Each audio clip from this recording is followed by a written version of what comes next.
y'all, we're finally getting back to part 2 of the garden cleanup.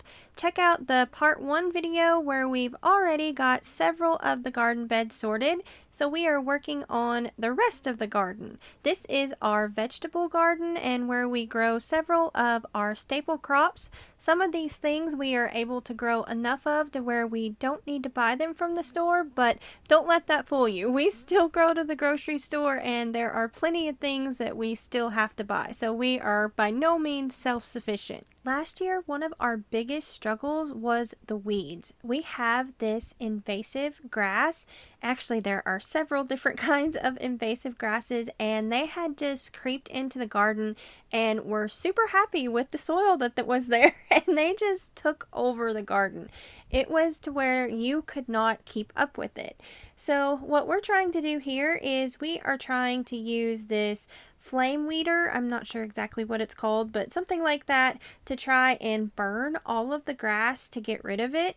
So that's what we're trying here, and it worked really good for a little bit. Another thing we did last year to kind of help with weeds and to make it a little easier is we lined our walkways with ground cover.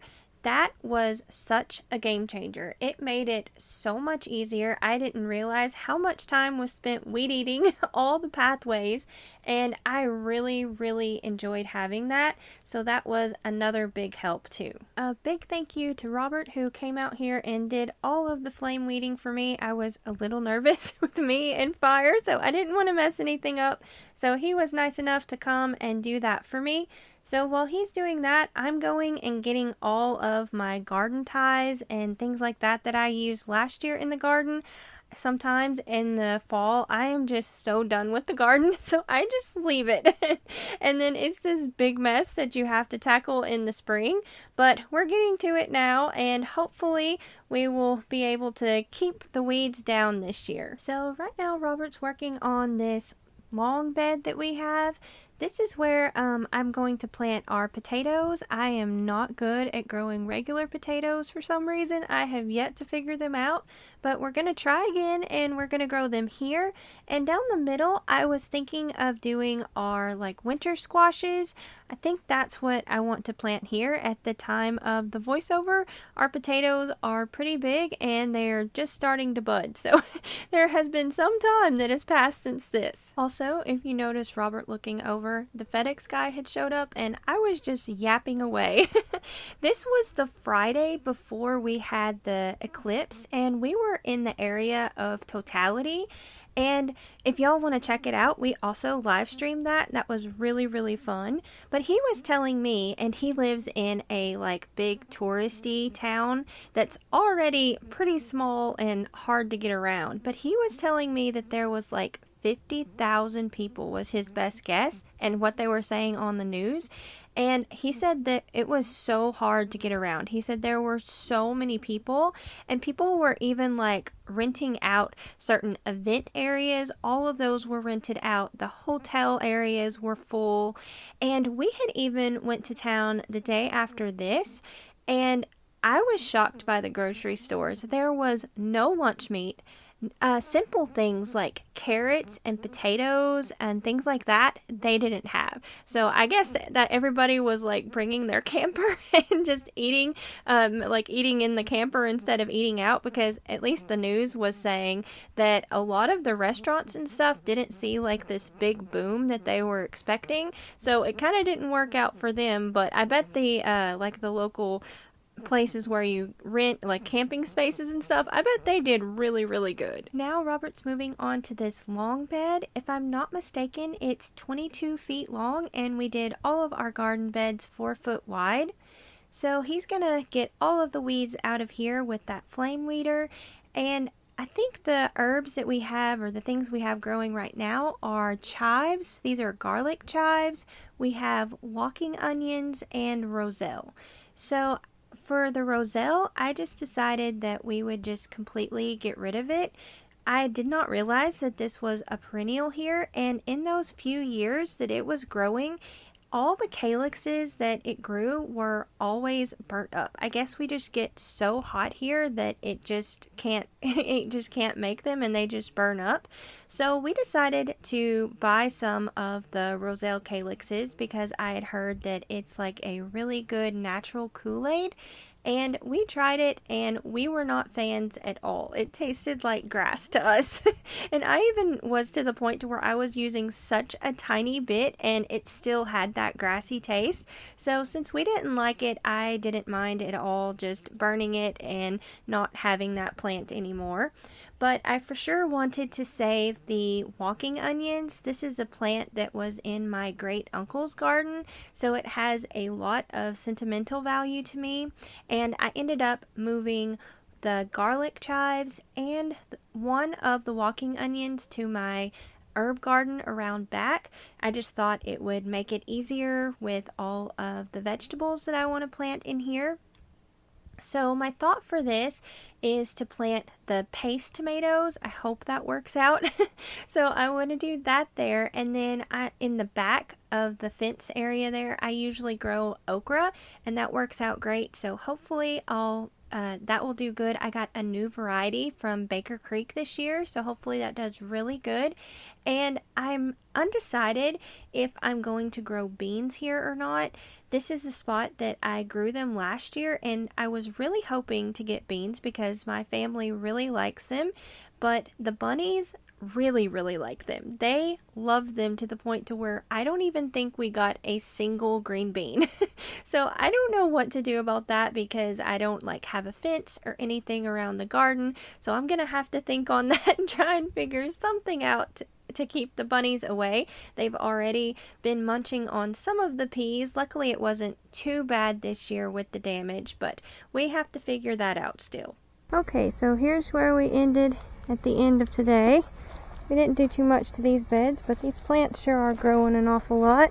And we got a few weeds that had grown up in here, and I'm waiting on these until we get the parts to the bed to fix that. And we got this huge long bed that we're gonna put our potatoes in. We got all that done. Robert did a great job. And he also got this bed over here. So that will be great. We'll have both of those beds, and I'm debating whether or not I'm gonna go do the herb garden. I think I might, that way since the sun's kind of not shining too much. It was really hot today, but this bed sure looks a whole lot better. The next day we needed to do some repairs to the garden beds. The way we do things, we do everything on a budget and pretty cheap. So Robert was able to find all of this wood. I think he got like 2 truckloads of wood for under $100 at an auction that was like a few miles away from the house. He got so lucky on that. So if it wasn't for that, I would not have raised beds. So I am so thankful that he was able to do that. And to stay in budget, we just used screws that we had to screw the boards together. And this has held up for quite some time. I think we put these beds in that we're working on now in like 2018, 2019, something like that. And they're starting to have issues now. So that's really not too bad. But what we decided to do to fix this is buy some brackets. We got some different sized ones that were kind of more L-shaped and ones that were just flat, and that worked great. I wish we would have done that from the beginning, and we probably wouldn't even be having to fix them now, but it worked really good, and they're not very expensive. I think we spent like maybe $20-$30 on them, so it's not bad for to be able to fix all of the beds, and we still have a bunch left. Since we're on the topic of budgets, I thought I would share other things that we did with our garden to make it pretty cheap, because this is really more of a hobby thing and we try and spend as little money as possible. So whenever we first started out, we would go to this bigger town that they take all of the yard waste, like limbs and leaves and all of those things, and make compost out of it. And you can get like a big load of the compost for like $20 loaded, and you can even get it for free if you want to just shovel it into something into the car. But for the amount of work that it took, it was worth it for just a little bit of money to do that. And we got a whole truckload full for $20. So we did that for several years, and that's how we got our soil. That is a lot of soil. And another thing we did is at Harbor Freight, they sell this little conveyor belt thing, and that was such a back saver. Now you had to get some of the soil out because it could only move so much, but that was a really big back saver to get that thing. And then we had seen our truck had broke, and we had seen that someone locally to the compost area was willing to bring a big dump trailer full for I think we ended up having to pay $300 because we were further out. But if I'm not mistaken, I think that was 2020 or 2021. I want to say it was 2021, maybe even 2022 whenever we had that dumped. And so we got like this massive dump trailer full for $300, and I am just now getting through all of that soil. So I was able to build a bunch of beds. I was able to top off all of our beds, and that was such a money saver to be able to do that. And you didn't have the gas, at least for us. It cost probably $50 or more in gas to go back and forth with the truck. So it was totally a money saver to have them bring so much soil at once. And that's what I use to do all of my seed starting as well. I have had the best luck with compost instead of like the Jiffy mix. I did that one year and I did not have good luck with that. Plus it is pretty expensive, so I really like to use compost. Other things I do with like seed starting is I just reuse the containers that you get plants from, like at the grocery store. If you're buying starts, you pay like $1 or so for the plants and you get a nice 4-inch pot, and I have some of those that have lasted probably 10 years, so I have certainly got my use out of those. And I just try and reuse things. I know before I had a bunch of that, I was using literally cans like that your food comes in, like green beans and stuff. I use that for my containers and just poked holes in it. And so you can do things pretty cheaply if you just kind of think outside the box. Other things I do to stay on budget is I make our own fertilizer using plants that we have. I have a video where I share that. Also, I make other types of fertilizers. I do buy a few amendments that we use in the garden, but I use them pretty sparingly, and it really isn't that much money, especially for the difference that they make and how much more your plants produce if you use them. I have figured that out over the years that there are things like I used to just plant like willy-nilly and didn't pay any attention to dates or the soil or anything like that, and I have figured out over the years that if you can figure those things out, your production is so much better. Also varieties too. That makes a big difference too. There are certain plants that just produce so abundantly. As I was watching this video, I realized how dirty our pants were. We had so much dirt on them. And another thing that I do to help with the budget is I make our own homemade laundry detergent. I have done this for a really, really long time. We have people in the family that are really sensitive to laundry detergent, and I have tried a lot over the years, from making the liquid ones to the powdered ones. And this recipe that I use now, I've been using it for several years, and it is amazing. I did not have to pre-treat our clothes at all. Whenever we came in, after we got out of the shower, I put them all in the washing machine and let them soak with the laundry detergent for, I don't know, probably an hour, maybe 2 tops. I doubt it was even that long. And I just ran it through its normal cycle, and it came out great. Like, our clothes are no worse for the wear. You never know that they had stains on them, and I didn't have to pre-treat anything. This laundry detergent is amazing. So I am a big component of that, and it is also very budget friendly. I think I spend about $10 on the ingredients to make it, and that is enough of laundry detergent for us for about 2 months. And we do a lot of laundry. We have 4 people who live in the household, plus we wash all of our bedding every week, so that is a lot of laundry. In between getting all of the garden beds finished, I decided to get a little bit of weeding done, since this bed finally had all of the sides fixed, and we really didn't do a whole lot to this bed, so it is pretty bad. Like, as you can tell, I always hear people say that Mother Nature is modest and she likes to be covered. I totally agree, because she covered herself with all of the weeds. There's all kinds of chickweed and what is it called? Dead nettle. And I'm trying to remember, a little bit of henbit in there, all kinds of stuff. Luckily, this bed doesn't have a ton of that invasive weeds. It does more towards the back of the bed, but the front of the bed isn't too bad, so it wasn't too bad as far as that, because I don't know about y'all, but I cannot get all of the roots to those weeds. It's just like a nightmare. But anyways, what we're doing here is just trying to get as much of the weeds out as I can. And as you can tell, like, weeds are a big issue here. So we have struggled a lot with that.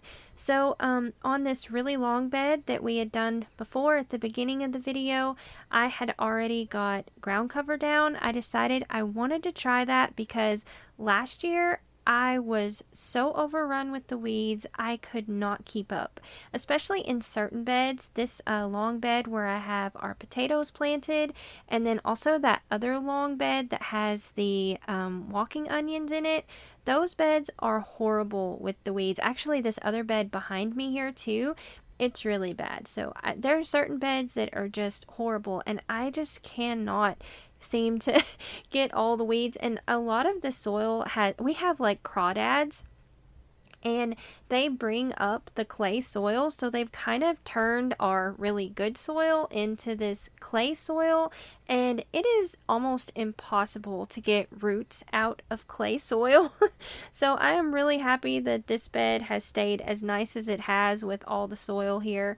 We had a goat, and we put a lot of her bedding stuff in here, and that helped a lot. And this is one of my favorite beds. On top of all the amendments and stuff, I think the soil is probably the best in this bed. Now we're on to this other bed, and this is one of the beds that we use the flame weeder. And actually, I took the stirrup hoe and did some weeding here whenever I planted the peas, and as you can tell, that didn't suppress the weeds an awful lot. It's like maybe been 3 weeks and they're done this crazy big. So there was a lot. And like I was saying, this is one of my biggest struggles. So I've decided that I am going to try and do ground cover over most of the beds. I think I'm going to try and just leave the area where like the cattle panels are for the arbor and like the fence areas. I'm not going to put it there. We're just kind of going to use 2 pieces and go over. I don't think I filmed any of that. I've already got all of that done, and it has been down for a few weeks now, and we had a really big windstorm, and there were some areas that I ran out of staples and I didn't get down as well as I wanted, and the wind pulled it up. Luckily, it didn't mess up any of the ground cover, but I was able to see the weeds underneath, and they were starting to kind of change color like they do whenever you cover them, and they're starting to die. So that is working pretty well, and it has been so nice to not struggle with weeds. I hope this ends up working even throughout the summer and everything. I am super happy with it as of right now. Now we're on to the last bed that I'm gonna weed, and is actually my first garden bed that is like a raised garden bed with the wood sides and all of that. So we're gonna weed this, and my plan is for this bed, and actually the other bed, underneath the arbor, like on the inside bit, I'm going to try and grow zinnias. I don't think I had any transplants left, so I'm trying to do this by seed. I don't know if that's going to work. It's been a little bit since I did this, and there's some weeds trying to poke through, so I don't know if they're going to choke it out or not. I may have to start some more flowers and just transplant them. I think I'm going to start them on the good flowering day based upon our planting calendar and do that. And On the other side of this first bed, I think I'm going to grow more cherry tomatoes up the top. I'm also going to try and grow a few of the pumpkins. They are like the Amish pie pumpkins.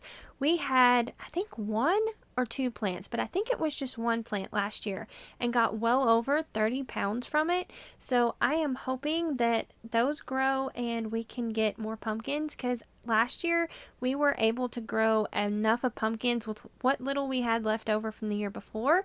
We were able to grow enough of pumpkins to where we didn't have to buy that from the store. So I am super happy about that. I love learning and being able to grow enough to where we don't have to buy it anymore. And they are so pretty. I don't know about y'all, but I love pumpkins. And I have seen like pictures and videos of people's pumpkins that grow up like trees, and it is just like so magical and like fairy tale-ish. I just love that. So I hope that they grow on the trellis and it'll be hanging down and look so pretty. It's like, I feel like I'm transferred into like a fantasy world or something. I love it so much.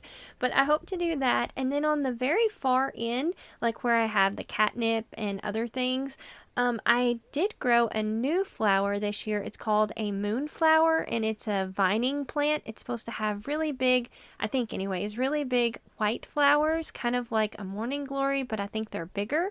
So we're going to try that and see that. I'd never grown that before. They had that at the Dollar Tree, and I'm like, well, we'll just try it and have something new. And I'm unsure what I'm going to do to the other side, like kind of over by the flower area, closer to that area in the bed. I may do more peppers. I may try and do my beans here. I don't know. I'm still undecided of what I'm going to do there. So y'all be sure and subscribe and you'll be able to see what I end up doing there, and hopefully it turns out really good. Now we're on to the last garden bed that needs to be fixed. This has been some time that has passed before we were able to get to this, and we were having issues with gaps and things like that with this bed. So we just decided that we would go ahead and get another board. Like I said, Robert had got a bunch of those at an auction for really cheap, so we're just going to use that to help fill some of the gaps and get all that put in together, and we're just going to use those same brackets. Those things are amazing. And in this bed at the very end, I have a catnip plant. This is one of my favorite plants. It has beautiful purple flowers, and I did have a yarrow next to it, but I decided to dig it up, and I actually broke it up into several different pieces and plants and planted them all throughout the herb garden. So I am really happy about that. We had got that at a garden center for like $3, and I think I probably turned it into 10 plants this year. So I was really happy about that. That was a pretty good investment. And on the fence area here and the trellis or arbor, I have peas planted, and my plan is here to put more of the cherry variety of tomatoes, because those things get really long and they can go up over the arbor. And I'm also going to do sweet potatoes in front.